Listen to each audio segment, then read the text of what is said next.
Longarone ha la zona industriale più grande della provincia di Belluno, frutto delle politiche successive alla tragedia del Vajont.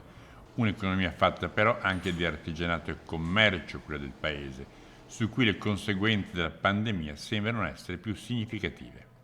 Come comune abbiamo messo in atto tutta una serie di iniziative per cercare di venire incontro a quelle che sono le esigenze e le situazioni di difficoltà delle nostre imprese. Un volano, quello messo in campo, grazie alla collaborazione con alcuni istituti bancari, che può raggiungere quasi il €500.000 e che può permettere nuovi investimenti, come risolvere problemi di liquidità.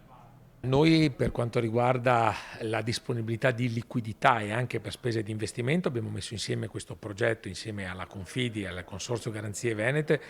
e insieme ovviamente alle banche per dare la possibilità con un plafond di circa 480 mila euro di poter avere delle disponibilità e di risorse che sono penso indispensabili per guardare anche al futuro